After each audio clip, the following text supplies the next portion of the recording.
Hello सबैजना, आज चाहिँ म हजुरहरूलाई पार्सल मुभरको पोर्टल कसरी युज गर्ने भन्ने बारे इन्स्ट्रक्सन दिन गइरहेको छु। लगइन गर्नुभएपछि हजुरले ओपनिङ इमेज देख्न सक्नुहुन्छ। त्यसपछि अर्डरमा जानुहोस्, एड न्यू गर्नुहोस्। अब डेस्टिनेसनमा चाहिँ हजुरले एरिया राख्नुभयो भने आफै सजेस्ट गर्छ डेस्टिनेसन सिटी। जस्तै मैले यहाँ नक्साल राखेर इनसाइड भ्याली सजेस्ट गर्यो। अब कस्टमरको बाँकी डिटेल्स पनि हाल्नुहोस्।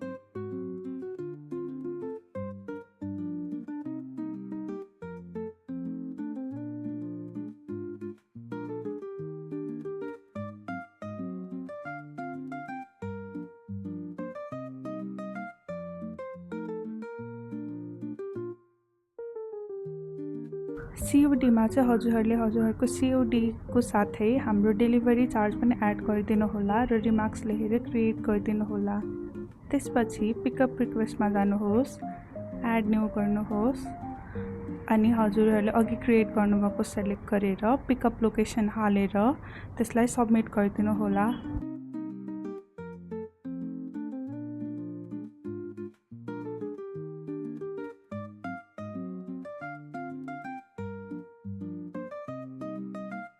हजुरलाई अब केही अरू इन्फर्मेसन दिनु छ भने अर्डरमा गएर कुन अर्डर हो त्यो चुज गर्नुहोस् र रिमार्क्समा कमेन्ट छोडिदिन पनि सक्नुहुन्छ। जस्तै मैले यहाँ डेलिभर इट बाई टुडे भनेर कमेन्ट छोडेको छु।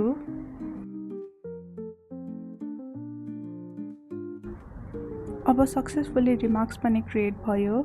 हजुरहरूले रिमार्क्स क्रिएट गर्नुभएको विदिन सम मिनट्स रिप्लाई आउँछ। अब सीओडी सेटलमेन्टको लागि टिकटमा जानुहोस्, एड न्यू गर्नुहोस् र सब्जेक्टमा पेमेन्ट रिक्वेस्ट भन्ने हाल्नुहोस् अनि प्रायोरिटी हालेर हजुरहरूको ब्याङ्क डिटेल्स हाल्नुहोस्।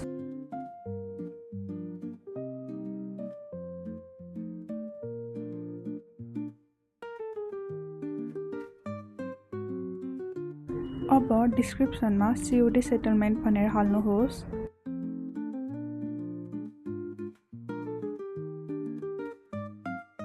अब त्यसलाई क्रिएट गरिदिनुहोस्। क्रिएट गर्नुभएको केही समयमा हजुरहरूले आफ्नो सीओडी सेटलमेन्ट पाउनुहुनेछ। अब हजुरलाई कुनै सिटी एरियाको डेलिभरी चार्ज हेर्नु छ र हजुरहरूले हालेको ठाउँ नट फाउन्ड भनेर देखायो भने डेलिभरी चार्जमा गएर ठाउँको नाम हालेर त्यसको डेस्टिनेसन सिटी पनि हेर्न सक्नुहुन्छ।